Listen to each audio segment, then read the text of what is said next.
कुछ समय बीता। एक दिन भगवान भोलेनाथ साधु का वेश धारण कर करके उज्जैन नगर में आए और कमलावती के द्वार पर भिक्षा मांगने के लिए आए। साधु वेश भगवान भोलेनाथ ने कहा, मां भिक्षाम देहि। मां दौड़कर हाथ में थाल लेकर के बाबा को भिक्षा देने के लिए आई, परंतु उसी समय भगवान शिव ने बाबा ने कहा कि मां आपने क्यों तकलीफ करी, जो आपकी बेटी है घर में बैठी है उसी को आप भेज देते, वही लेकर के आ जाए। मां रोने लगी हो। मां ने कहा, बाबा मैं निसंतान हूं, मेरे घर कोई संतान नहीं है और मेरे घर बेटी कहां से, बेटी भी नहीं है।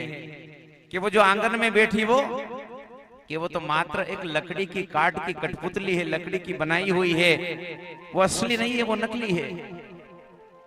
बाबा ने कहा, एक काम करो, आप लकड़ी की है ना कि हाँ, आप उसी को जाकर के कहो कि घर पर साधु आए हैं, उनको भिक्षा देकर के आओ। मां ने विचार किया कि बाबा ये कैसे हो सकता है, वो लकड़ी की है, नकली है, निर्जीव है, जीव नहीं है उसमें। बाबा ने कहा, जाकर के कहो तो सही। ध्यान रहे, मां ने विश्वास किया, हो सकता है भगवान मेरी मुझ पर कोई कृपा कर दे। मां ने जाकर के उसी समय जो लकड़ी की काट की कठपुतली बैठी थी उससे जाकर के कहा कि बेटा, अपने द्वार पर एक महात्मा जी आए हैं और वो मेरे हाथ की भिक्षा नहीं बेटा, वो तेरे हाथ की भिक्षा लेना चाहते हैं। जाओ और जाकर के उनको भिक्षा दो, नहीं तो भूखे चले जाएंगे। ध्यान रहे, कहने की देर थी, भगवान शिव की कृपा हुई और वो लकड़ी की काट की कठपुतली एक सुंदर कन्या के रूप में प्रकट हो गई। जय हो। दौड़कर हाथ में थाल ली, साधु को भिक्षा देने के लिए गई।